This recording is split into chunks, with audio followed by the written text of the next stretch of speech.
имрӯз асосгузори сулҳу ваҳдати миллӣ-Пешвои миллат Президенти Ҷумҳурии Тоҷикистон муҳтарам Эмомалӣ Раҳмон бо истифода аз ҳуқуқи конститутсионии худ дар асоси принсипи инсондустӣ ва ба муносибати 30-солагии Истиқлолияти давлатии Ҷумҳурии Тоҷикистон Лоиҳаи Қонуни Ҷумҳурии Тоҷикистон дар бораи авфро ба баррасии Маҷлиси намояндагони Маҷлиси Олии Ҷумҳурии Тоҷикистон пешниҳод карданд.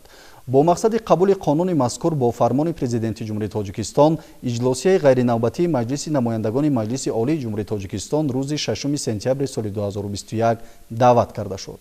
қонуни авф нисбат ба доираи васеи маҳкумшудагон ва шахсоне ки парвандаи онҳо таҳти таҳқиқ, тафтишоти пешакӣ ва дар баррасии судӣ қарор доранд татбиқ мегардад. лоиҳаи қонун шахсони зеринро аз ҷавобгарии ҷиноятӣ ва адои ҷазо пурра озод мекунад. шахсоне ки аз беэҳтиётӣ ҷиноят содир карданд, нисбати онҳо иҷрои ҳукм мавқуф гузошта шудааст. ҷазо нисбати онҳо шартан татбиқ карда нашудааст. ҷазоро дар колонияҳои ислоҳии сукунат адо мекунанд.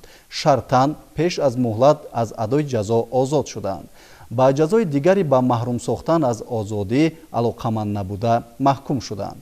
барои ҷиноятҳои хусусияти иқтисодӣ дошта маҳкум шуданд ва зарари моддии расонидашударо пурра талофӣ карданд. дар лоиҳаи қонун нисбат ба занҳо, ноболиғон, шахсони синашон аз 55 боло, маъюбон, беморони дараҷаи вазнин, шахсони дорои мукофотҳои давлатӣ, иштирокчиёни ҷанг ва шахсони ба онҳо баробар карда шуда ва шаҳрвандони хориҷӣ бартарӣ дода шудааст. онҳо аз ҷавобгарии ҷиноятӣ ва адои ҷазо озод карда мешаванд агар ҷинояти содир кардаашон ба ҷиноятҳое ки нисбат ба онҳо дар қонун дар бораи авф маҳдудиятҳо пешбинӣ шудааст мансуб набошад. тибқи маълумоти пешакӣ қонун нисбати 16 000 нафар татбиқ мегардад ва аз ин миқдор 10 700 нафар аз ҷавобгарии ҷиноятӣ ва адои боқимондаи ҷазо озод мегарданд.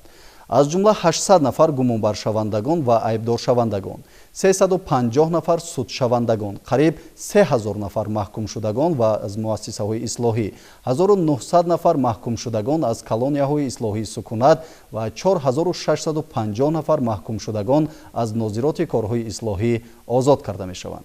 муҳлати ҷазои 5300 нафар маҳкумшудагон кам карда мешавад.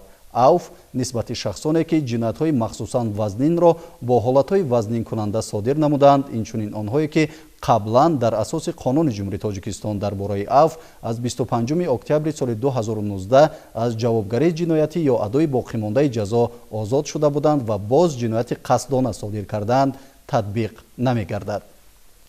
қонуни мазкур аз ҷониби мақомоти татбиқкунандаи он бояд дар муҳлати 2 моҳ иҷро карда шавад.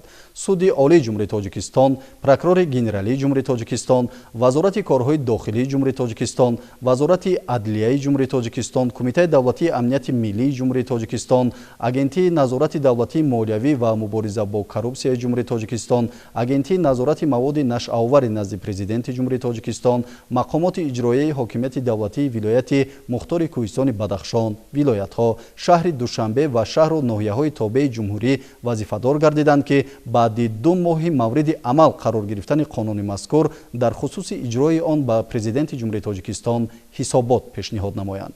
қонун баъд аз қабули он аз ҷониби Маҷлиси намояндагони Маҷлиси Олии Ҷумҳурии Тоҷикистон ва имзои Президенти Ҷумҳурии Тоҷикистон дар матбуот нашр мегардад.